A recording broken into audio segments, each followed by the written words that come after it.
Yari ang mga nagapanguna nga impormasyon sa Panay Balita. Para sa mga headlines, City Council nagapangabay sa DPWH 6 nga untaton ang 400 million pesos nga seawall project. Soft opening sa Iloilo Sunset Boulevard himuon sa June 23. Lauman ang pagnubo sang bill sang kuryente sa maabot nga mga inadlaw. Kagyari ang detalye sang aton mga headlines. Ang konseho sang syudad sang Iloilo nagapangabay sa Department of Public Works and Highways sa Region 6 nga untaton ang padayon nga konstruksyon sang 400 million pesos nga seawall project nga nagaspan sang baybayon sa Barangay Rizal, Palapala kag Tanza, Bonifacio. Si Konsehal Johnny Young, ang chairman sang konseho sa Engineering, Construction kag Public Works, nag-request kay Sunny Boy Oropel, ang Regional Director sang DPWH 6 nga mag-issue sang work stoppage order agud nga immediately stop all construction activities tungod sa kakulangan sa mga permit halin sa Philippine Reclamation Authority akon PRA, Department of Environment and Natural Resources akon DENR, Environmental Management Bureau akon EMB, kag City Environment and Natural Resources Office akon CENRO. Sa press briefing ginpahayag ni DPWH 6 Chief Oropel nga ang proyekto nagatuyo nga protektahan ang inland area batok sa epekto sang wave action kag mag-prevent sang coastal erosion agud malikawan ang pagkawala sang kabuhi kag pagkaguba sa mga propiedad sa tion sang bagyo. Ang proyekto nagabalor sa 400 million pesos ginpondohan sang national government paagi sa General Appropriation Act para sa 2023. Ang kontraktor nga nag-umpisa sa pag-construct sang proyekto sang Agosto 23, 2023 kag subong yara na sa 37.93% nga nahuman.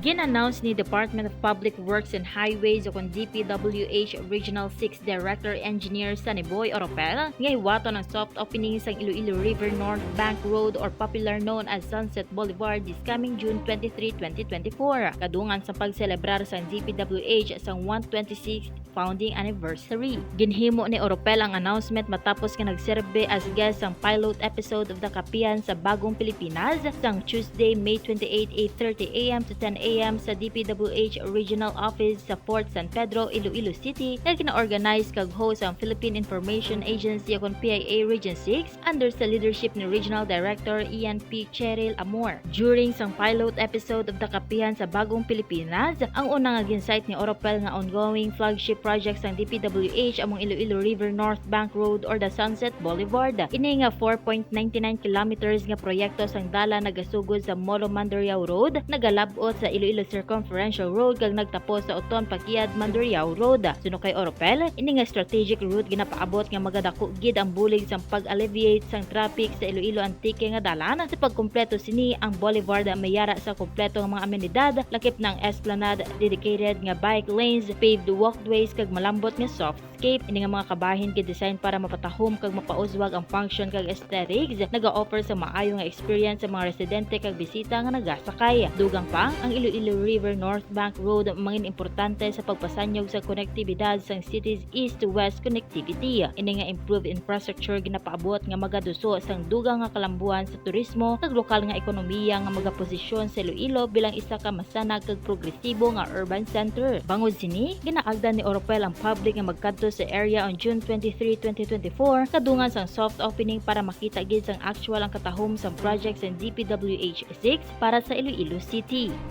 Ginpasalig ni Attorney James Balsamo II, General Manager sang Eleco 3 ang mga konsumidor sang Eleco 1, Eleco 2 kag Eleco 3 sang probinsya sang Iloilo kag lakip na sa iban nga electric cooperative sa rehiyon nga maganubo na ang bill sang kuryente sa maabot nga mga inadlaw bangod nga nagaamat-amat naman nga nubo ang power demand kasunod man sang pagtugnaw sang panahon dala sang pagtupa sang ulana. Kung natandaan, umpisa sa nagligad nga mga semana nagareklamo ang konsumidor sang Elecos dala sang gulpi nga pagsaka sang ila bill sa kuryente.